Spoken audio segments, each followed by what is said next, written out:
Greetings, wrestling fans. This is your buddy, Blue Goblin, here to give you some of my thoughts of where I think some pro wrestling companies are going. One of my friends had posted a comment on one of the videos that I had to pull because I was afraid it was going to get pulled by WWE because to them free speech is fucking infringing. So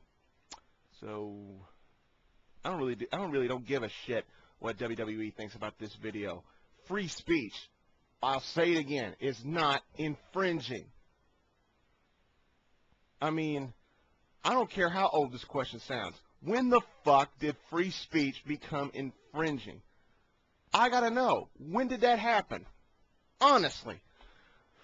But some fans have been messaging me comments and questions about pro wrestling, and I do feel bad that it's taken me this long to answer some, so I'm going to go ahead and cut right to it. A guy named Locus Mortis asked me why I don't watch ROH, and he asked me what am I thinking by not doing that. Well, first of all, I apologize that offends you, Locus, that I don't watch ROH. However, that comment allowed me to peek into ROH, so to speak. I noticed that ROH has got a YouTube channel here, and I've been watching some matches on here, and I've been seeing what ROH has to offer. I've been looking in magazines, and you were right. ROH is awesome. Very awesome. I just watched a match a couple of days ago with, I believe they call him Grizzly Redwood versus some guy, I don't remember his name. He kind of reminds me of a young Triple H from 1995, so to speak, coming out with the women and everything. It was a nice match, and that pile driver from the middle of the ropes was fucking sick. I loved it. I've always been a huge mark for the heels. You know, they're such bastards in the ring, and you just gotta love that. That shit just never gets old to me. So I gotta send a comment back to you via video here and say I apologize for not watching ROH in the past, but I will now because ROH looks fucking awesome. Now Blue Spider 08 here on YouTube has asked me where do I think WWE and TNA are going. Well, that's an easy question for WWE. WWE, in my opinion, is on its way to being the next WCW, which means it's getting stale, it's getting repetitive, and it's giving all the spotlight to the old talent while the young talent gets completely overlooked and nothing's being done with them. Case in point, Triple H completely refuses to put anybody over. Completely hogs the spotlight from anybody on SmackDown. And when you got talent like Jeff Hardy, although Jeff Hardy doesn't exactly have good behavior when it comes to working outside the ring, you got guys like Vladimir Kozlov, who's impressing the hell out of me. I love this guy's gimmick. I love this guy's character. He doesn't have to look flashy. He doesn't have to be super charismatic. He just goes in there and he just wipes your ass all over the floor. It's awesome. I love Vladimir Kozlov. I don't love him, but I like this guy's gimmick. I like the way he works in the ring. All it takes is just short, simple, kick your ass. Awesome. I love it. You got guys like the Brian Kendrick. I love the Brian Kendrick's gimmick. I love it.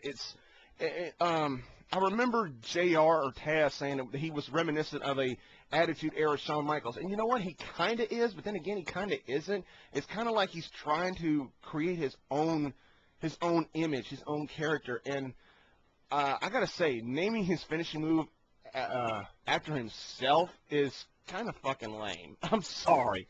His finishing move was called the sliced bread, and it's called Ninja on the video games, and you decide to call it the Kendrick. Whatever. It's a nice move, but don't name your finishing moves with your name. It just seems fucking awkward. But WWE is on its way to being what WCW was during the whole NWO era. All the old talent like Triple H, Shawn Michaels, you know, guys like that, they're getting all the spotlight while everybody else is getting overlooked. I mean, Chris Jericho's world title reign wasn't nearly as long as I wanted it to be.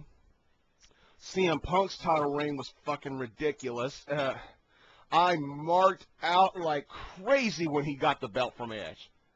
That was the first time in, I think, a couple of years that I actually got up out of my chair and went, fuck yeah, new world champion. I mean, I think it's been at least 2 or 3 years since I've done that. When CM Punk got the world belt, fuck, it was about time that something sparked, something went right, and then what? Fucking nothing. His biggest opponent was JBL, and he beat him like 3 or 4 times, and all of a sudden he had to forfeit the title because Randy Orton kicked him in the head. Fucking stupid. Now, that's enough about WWE. Let's talk about TNA. First off, Mick Foley in TNA. I think that's a brilliant move because Mick Foley was going absolutely nowhere with WWE. Even after his retirement, you know, he tried to come back, have a little spotlight in WWE, but they just wouldn't give it to him. And Mick Foley going to TNA, I think, was the smartest move he's done in a while. Although there are going to be those fans, those diehard WWE fans who are going to go like, Mick Foley, what the fuck's your problem? You got everything you have because of WWE and you just turn your back on him? Well, Mick Foley is his own man. He has to make his own decisions. So if he wants to go to TNA, then let him go to TNA. He's not hurting anybody by going to TNA, at least not physically.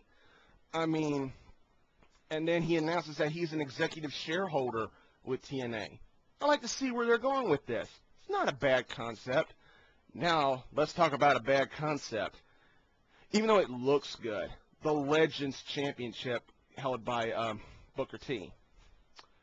It's a nice-looking belt. I'll give it that. But what's the point of having basically 2 world championships? They're just copying WWE by doing this. WWE's got 3 world championships, even though the one that Matt Hardy has got right now don't mean a damn thing. Booker T holding a Legends Championship, it looks too much like a bad gimmick. I'm sorry. That's just my opinion.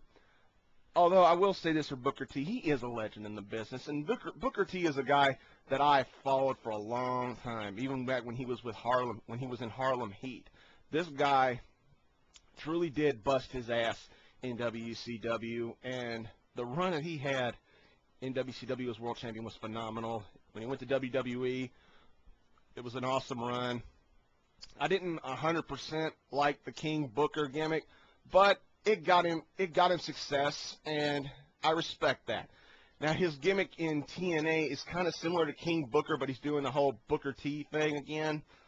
And he's got the Legends Championship with the Main Event Mafia. Now, Main Event Mafia is kind of representing the older talent, the veteran talent who don't want to quite give up the spotlight versus the new young talent like AJ Styles, Samoa Joe, you know, guys like that who are looking for a big break, and they did get a big break, but they're wanting to keep it.